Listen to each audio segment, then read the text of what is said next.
স্থানীয় সরকার কাঠামোয় গ্রামাঞ্চল কিংবা শহরে সরকারের নানা কার্যক্রম পরিচালনা করে ইউনিয়ন পরিষদ, পৌরসভা ও সিটি কর্পোরেশন।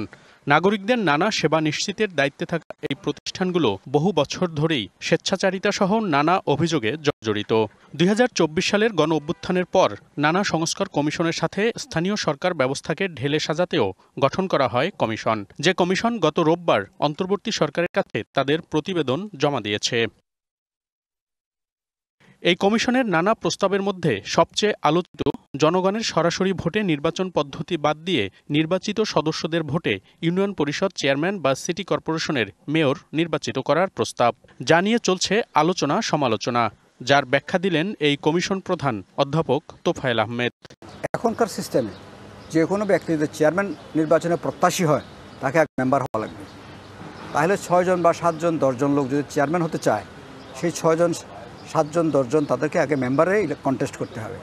তা আমাদের প্রত্যাশা এই লেভেলের লোক যখন মেম্বার ইলেকশন করবে তাদের পরাজিত হওয়ার সম্ভাবনা কম, তারা মোটামুটি মেম্বার হয়ে যাবেন।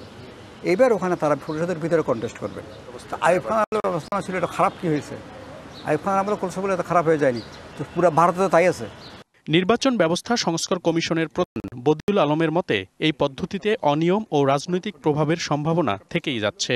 এখন যে পদ্ধতিতে আছে সরাসরিভাবে নির্বাচিত হয় মেয়ররা, চেয়ারম্যানরা এবং কাউন্সিলররা, মেম্বাররা, এইভাবেই থাকা উচিত।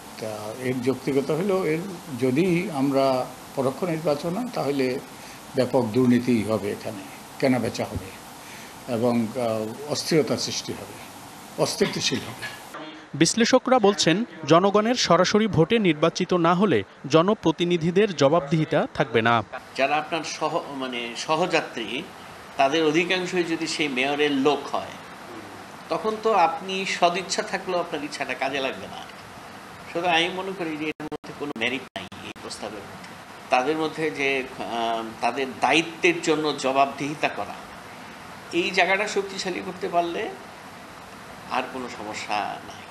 তবে জাতীয় নির্বাচনের আগে স্থানীয় সরকার নির্বাচনের পক্ষে মত বিভিন্ন জনের। আমরা যে জনমত জরিপ করেছি, জনমতের একটা বিরাট সংখ্যক, মানে ওভারওয়েলমিং মেজরিটি, অর্থাৎ অধিকাংশ জনগণই কিন্তু স্থানীয় নির্বাচন জাতীয় নির্বাচন আগে করার পক্ষে মত দিয়েছে।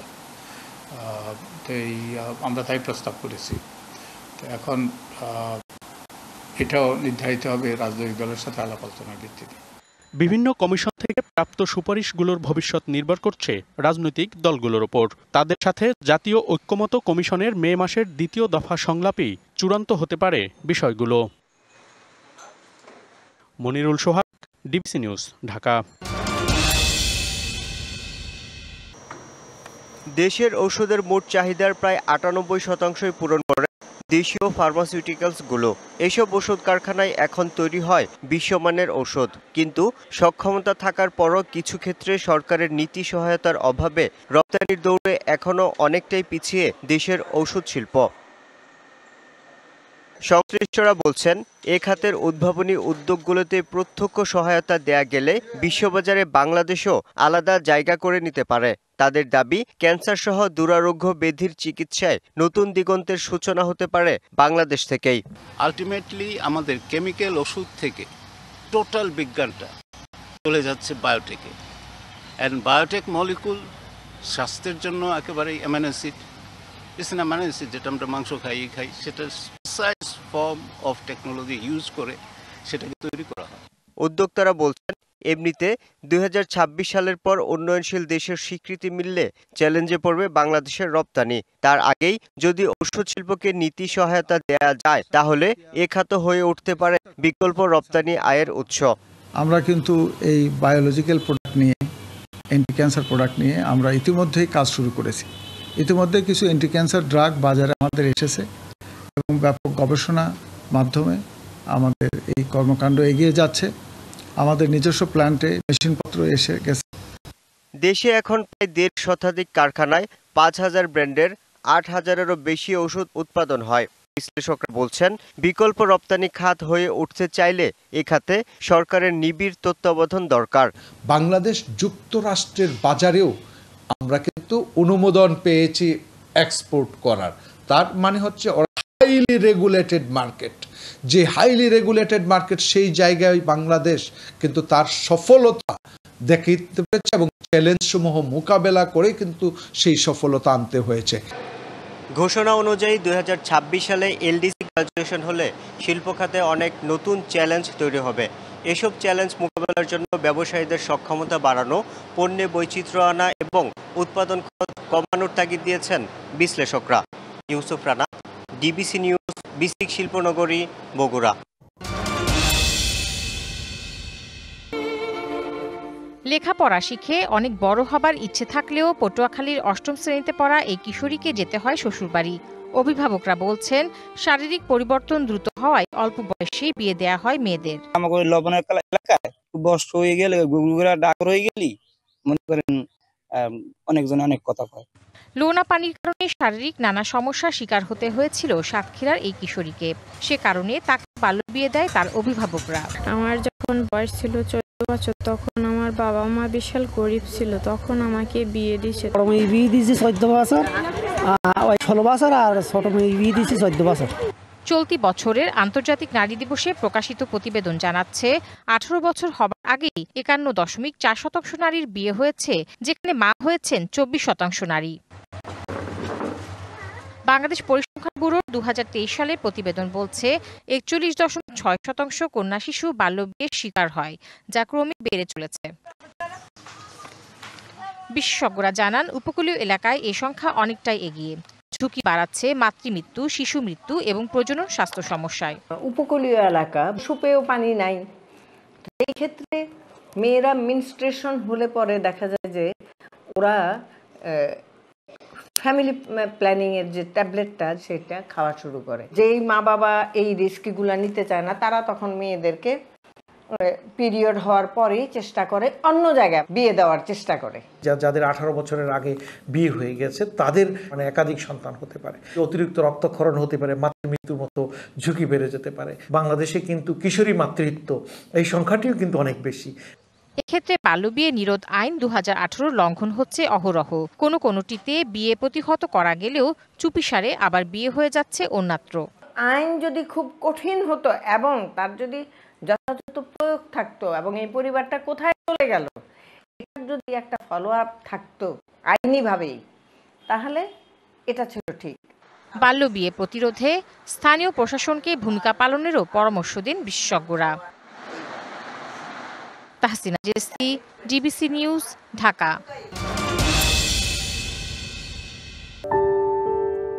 বই দিবসের লক্ষ্য বই পড়ার অভ্যাস গড়ে তোলা, বইয়ের কপিরাইট সংরক্ষণ এবং বইয়ের গুরুত্ব সম্পর্কে মানুষকে আরও সচেতন করে তোলা। তরুণ লেখকদের মতে অন্তর্জালার আকাশ সংস্কৃতির এই যুগে বই পড়ার আনন্দ থেকে অনেকটাই দূরে সরে যাচ্ছে নতুন প্রজন্ম। ইতিহাস, ঐতিহ্য ও নিজস্ব সংস্কৃতি সম্পর্কে জানতে হলে বইয়ের বিকল্প নেই বলেও মন্তব্য করেন তারা। বাংলাদেশের সে অর্থে এই দিবসটি ব্যাপক উৎসাহ উদ্দীপনার মধ্য দিয়ে পালিত হতে আমরা দেখি না। আমরা বই প্রেমী না, আমরা বইয়ের পাঠক হয়ে উঠতে পারিনি। এই পাঠক না হয়ে ওঠার মধ্য দিয়ে আমরা জাতি হিসাবে অনেকটা পিছিয়ে আছি, শিল্পে, সাহিত্যে, জ্ঞান বিজ্ঞানে, সর্বদিক থেকেই। বাংলা ভাষা ও সাহিত্যের শিক্ষকরা বলছেন, শিশু কিশোরদের মধ্যে মোবাইল ফোন ও সামাজিক যোগাযোগ মাধ্যমের প্রতি আসক্তি বাড়ছে আশঙ্কাজনক হারে। তবে এর মধ্যেই সৃষ্টি হচ্ছে নতুন পাঠকও। পরিমাণ কমলেও এখনো অনেক শিক্ষার্থী বই পড়ে, বইয়ের আনন্দে বোধ হয়, বইয়ের যে শব্দে শব্দে যে স্বপ্ন লুকিয়ে আছে সেই স্বপ্ন ধারণ করবার জন্য এখনো অনেক ছেলেমেয়েরাই বই পড়ে এবং সেটা আস্তে আস্তে বাড়বে বলে আমার মনে হয়। অন্যদিকে প্রকাশকরা বলছেন, এখনো রয়েছে মানসম্মত লেখার চাহিদা। ভালো বইয়ের কদর চিরকালীন বলেও জানান তারা। মানুষের চাহিদা আছে, বইয়ের কাটতির অভাব নেই, কিন্তু ভালো বই চাই, ভালো লেখকের বই চাই। আমার বিষয় বস্তু নিয়ে ভালো একটা বই চাই, ভালো একটা উপন্যাস চাই, বা জাতির একটা প্রয়োজন একটা ভালো বই চাই। সেটাই আমাদের একটু কমতি আসছে। আমরা ভালো বই দিতে পারছি না পাঠকদের কাছে বা জাতির কাছে। বই পড়ার অভ্যাস বৃদ্ধি করে মনোসংযোগের ক্ষমতা ও কল্পনা শক্তিকে। তাই প্রযুক্তির উন্নয়নে ম্লান হবে না বইয়ের প্রতি পাঠকের আকর্ষণ, এমন বিশ্বাসেই কাজ করে যাচ্ছেন লেখক ও প্রকাশকেরা। Sourav Appa, DBC news, Dhaka.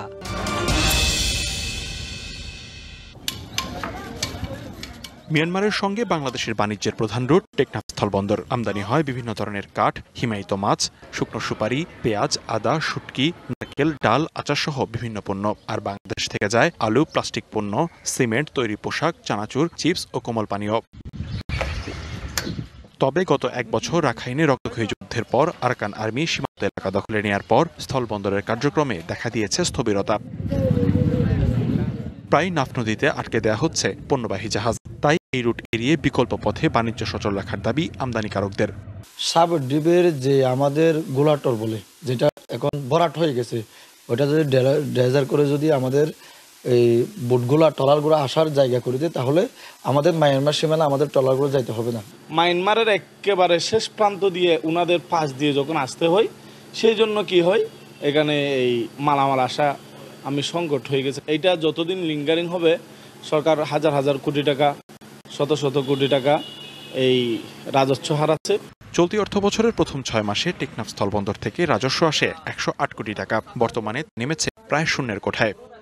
Yangon থেকে যে জাহাজগুলো আসতো, তারা পথে তাদের সীমানা দিয়ে আসার ফলে বিভিন্ন প্রতিবন্ধকতা তারা সৃষ্টি করেছে। তারা জাহাজগুলো আটকায় রাখছে বিভিন্ন অজুহাত দেখিয়ে, যার ফলে এই সর্বশেষ ফেব্রুয়ারি মাসে 1 তারিখে জাহাজ আসার পরে আর কোনো জাহাজ আসে নাই। রপ্তানি বন্ধ থাকায় বন্দরের ওয়্যারহাউসে পড়ে আছে 22,000 ব্যাগের বেশি সিমেন্ট ও আলু। তবে সীমিত আকারে চালু আছে কোমল পানীয় ও অ্যালুমিনিয়াম রপ্তানি। DBC news desk.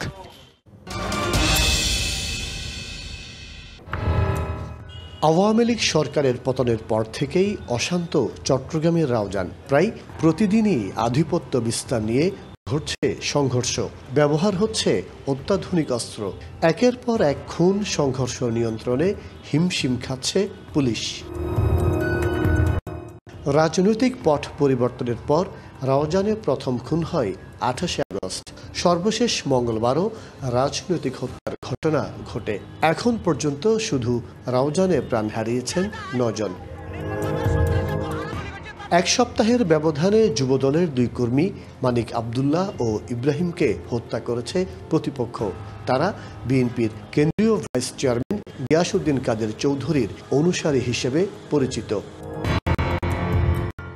9 মাসে 2000-এর বেশি নেতাকর্মীকে বিএনপি থেকে বহিষ্কার করা হয়েছে।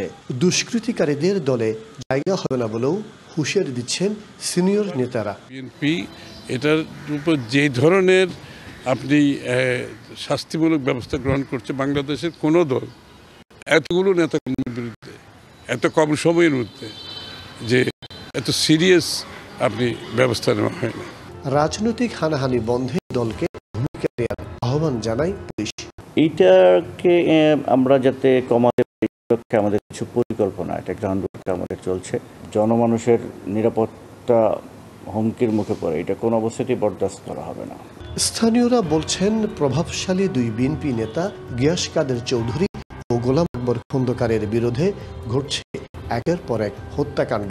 তবে নিরাপত্তাহীনতায় সাধারণ মানুষ। মাসুদুল হক, ডিবিসি নিউজ, চট্টগ্রাম। অবশেষে সিলেট থেকে ইউরোপীয় ইউনিয়ন এবং যুক্তরাজ্যে পণ্য রপ্তানির দ্বার খুলছে। সিলেট ওসমানী আন্তর্জাতিক বিমানবন্দর থেকে মাল্টা ভিত্তিক গ্যালিস্টার ইনফিনিটি এভিয়েশনের মাধ্যমে স্পেনের জারাগোজা শহরে রপ্তানি হবে পণ্য। ফ্লাইটটিতে 70 টন গার্মেন্টস পণ্য পরিবহন করা হবে। ব্যবসায়ীরা বলছেন, ভারতের ট্রান্সশিপমেন্ট সুবিধা বন্ধ হওয়ায় সিলেট বিমানবন্দরটি বিকল্প হিসেবে রাখতে পারে গুরুত্বপূর্ণ ভূমিকা। ভারতের 7 সিস্টার নর্থ ইস্ট পূর্বাঞ্চল তারাও আমাদের পোর্ট ইউজ করতে পারে, তারাও বেনিফিট হতে পারে। সেই জন্য আপনাকে আগে সাপে বর, তারা সাপ দিছে, আমরা বর পাইছি, তারাও একদিন আসতে পারে, আমরা তো বলবো। আমি মনে করি আমার দেশ, আমার জনগণ, আমার জাতি মোস্ট ওয়েলকাম বলবে। তবে কৃষিজাত পণ্য, ফল ফসল, হিমায়িত খাদ্যপণ্য আন্তর্জাতিক বাজারে পৌঁছাতে না পারলে এর সুফল আসবে না। সেক্ষেত্রে জরুরি ভিত্তিতে পূর্ণাঙ্গ টেস্টিং ল্যাব ও প্যাকেজিং সুবিধা স্থাপনের দাবি ব্যবসায়ীদের। বিমানবন্দরের পাশেই যদি নিতে চায়, আমরা এখনো দিতে রাজি আছি। এখানে ইনভেস্টারও আমাদের কাছে আছে, যারা প্যাকেজিং হাউস করে দিবে এবং জায়গা ভাড়া নিয়ে বা কিনে দিয়ে আমরা করতে প্রস্তুত আছি।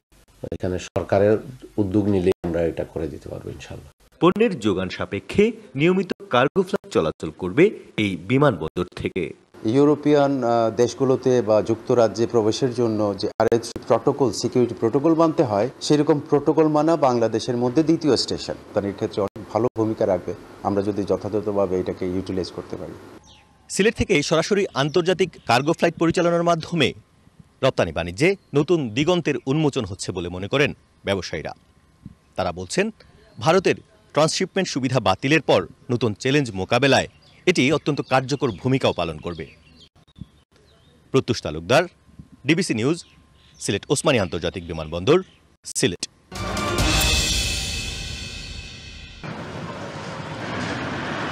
এই চিত্র দিনাজপুরের হিলির প্রধান সড়কের। হিলি জয়পুরহাট হয়ে ঢাকা যাওয়ার একমাত্র সড়ক এটি। 0 পয়েন্ট থেকে স্থলবন্দর গেট পর্যন্ত 4 লেনের কাজ শেষ হলেও 4 মাথা থেকে মহিলা কলেজ পর্যন্ত ভূমি অধিগ্রহণের সমস্যায় কাজ বন্ধ রয়েছে। রাস্তার ছোট বড় গর্তের কারণে প্রতিদিন ঘটছে ছোট বড় দুর্ঘটনা। মাঝে মাঝে ইট বিছিয়ে কাদার হাত থেকে কিছুটা রক্ষা পেলেও শুকনো মৌসুমে ভুগতে হয় ধুলো বালিতে। এই ভাঙা রাস্তার জন্য আমাদের পাতির ক্ষতি হচ্ছে, চাক্কার ক্ষতি হচ্ছে, টায়ার বাস্ট হচ্ছে। আর যা কামাই করি এই গাড়ি ঠিক করতে আর শরীর ঠিক করতে আমার সব টাকা শেষ। ইট বিছায় আবার ভেঙে যায়, আবার ইট বিছায়, এভাবে কি রাস্তা চলবে? এভাবে কতদিন চলবে?